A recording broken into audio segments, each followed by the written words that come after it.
안녕하세요. 두시여자 제입니다.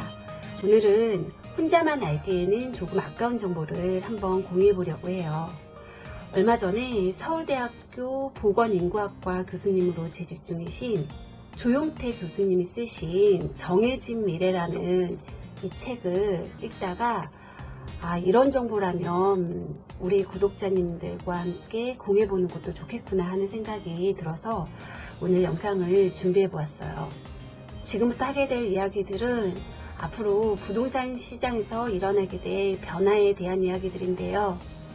아파트 투자 측면에서든 아니면 앞으로 내 집 마련을 하게 될 실수요자 측면에서든 알아두면 꼭 도움이 될 만한 정보라고 생각을 합니다.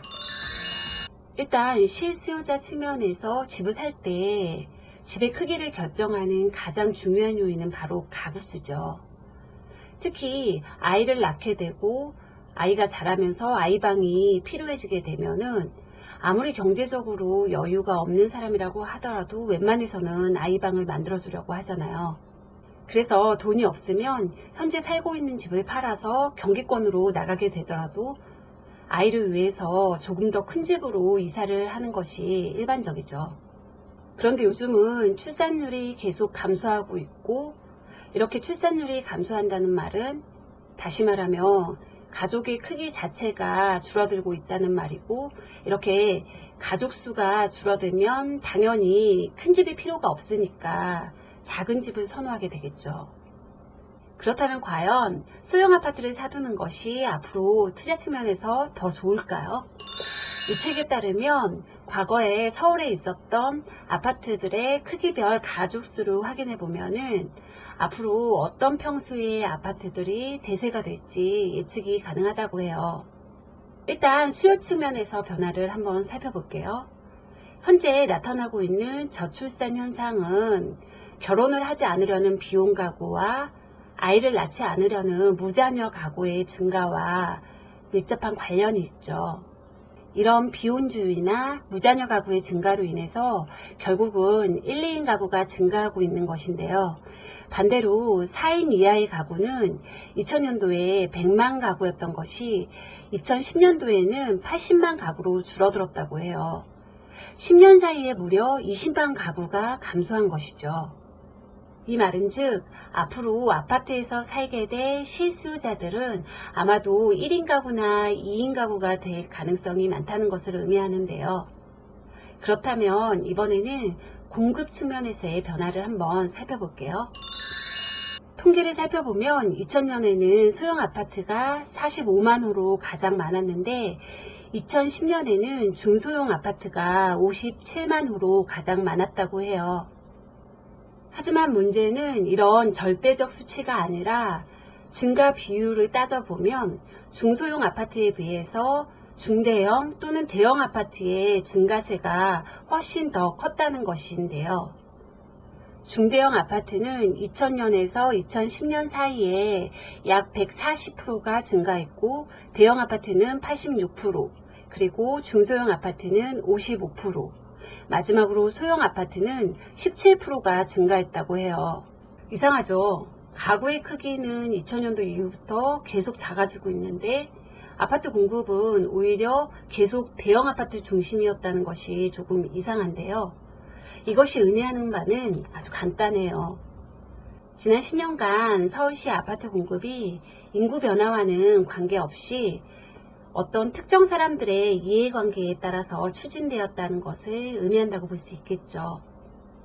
그 이유를 살짝 언급하자면 소형 아파트를 만드는 것보다 대형 아파트를 만드는 것이 건설사 쪽에 남는 이윤이 훨씬 더 많고요. 또 부동산 가격을 올리는데도 훨씬 더 유리하기 때문인데요. 하지만 이 아파트들은 앞으로 최소한 30년 이상 존재하게 되잖아요.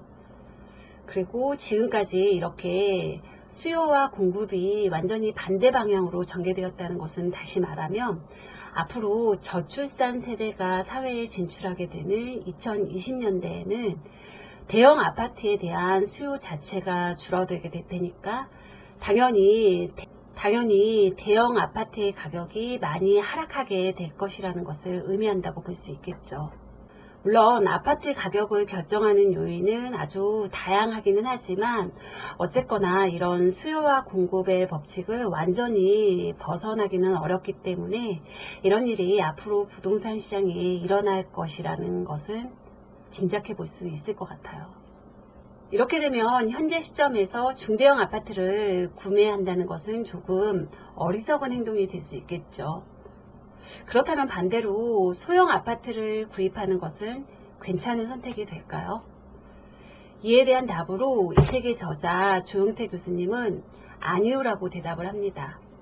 소형 아파트 구매도 대형 아파트 구매와 마찬가지로 신중해야 한다고 말이죠. 이 말은 즉, 현 시점에서 소형 아파트를 사는 것도 실패할 확률이 크다는 의미와 같은데요. 도대체 무슨 이유 때문일까요? 그 이유로 이 책에서는 두 가지를 근거로 들고 있는데요. 우선 첫 번째는 대형 아파트가 무너지면 소형 아파트도 마찬가지로 위험해질 수 있기 때문이에요. 그동안의 부동산 시장을 살펴보면 부동산 가격 자체를 대형 평수의 아파트가 올려놓고 그 다음에 작은 평수의 아파트들이 그 가격을 따라가는 구조였기 때문에 일단 대형 평수의 아파트가 무너지기 시작하면 작은 평수의 아파트 그리고 그 외의 평수의 아파트들도 마찬가지로 위험해질 가능성이 크다는 말이 되겠죠. 그리고 두 번째 이유는 앞으로의 1인 가구나 2인 가구는 집을 살 수 있는 경제적 여력 자체가 없을 가능성이 크기 때문이에요. 쉽게 말해서 앞으로의 젊은이들은 집을 살 여건 자체가 안 된다는 말인데요. 최근에 언론에서도 보도되었듯이 현재 우리나라의 20대에서 30대 젊은이들은 이전 세대의 같은 연령대에 비해서 구매력이 현저히 낮죠. 그 이유를 살펴보면 이전 세대들은 20대 초중반에 취업을 해서 경제활동을 시작했던 반면 요즘 20, 30대들은 구직난 때문에 거의 30대가 되어서야 취업을 하고 경제활동을 시작하죠. 그래서 직장 생활을 시작한 지 10년이 되어가는 시점인 30대에서 40대가 되어도 과거 세대의 같은 연령대에 비해서 모아놓은 돈이 상대적으로 더 적을 테니까 경제적 여건이 더 나쁠 수밖에 없는 건 확실하겠죠. 이 말은 즉 이들이 투자를 목적으로 아파트를 구매하게 될 확률 또한 낮다는 의미와 같아요. 정확히 말하면 아파트를 구매하지 않는 것이 아니라 구매하지 못하는 것이죠. 게다가 더 심각한 것은 이런 1, 2인 가구의 50% 이상을 노인 인구가 차지하고 이 비중이 시간이 갈수록 점점 더 높아질 것이라는 사실이에요. 그리고 이렇게 사회가 고령화되면 당연히 가구 또한 고령화되겠죠. 실제로 통계상 2025년이 되면 전체 가구 중 60%가 1, 2인 가구가 될 것이고 이런 1, 2인 가구의 65%가 노인 인구로 채워질 것이라고 해요. 그런데 노인 인구가 많아지면 뭐가 문제냐 하면 일반적으로 사람은 나이가 들수록 리스크가 큰 일에는 손을 잘 대지 않으려는 성향이 있잖아요. 그래서 이런 노인 인구들은 굳이 리스크를 감당하면서까지 집을 사고 팔려고 하지 않고 그냥 속편하게 집을 사지 않고 팔지 않는 쪽을 선택할 것이라는 사실이죠. 하지만 부동산 시장이 활성화되려면 시장에 사고 파는 사람이 많아야 하잖아요. 특히 부동산은 거래가 꾸준히 있어야 집값이 올라가니까요. 그래서 앞으로 저출산으로 인해서 1인 가구나 2인 가구가 많아질 거라는 생각 하나만으로 소형 아파트를 구입하는 것은 위험하다는 것이죠. 결국 시장은 수요와 공급의 법칙을 따라가게 되어 있으니까요.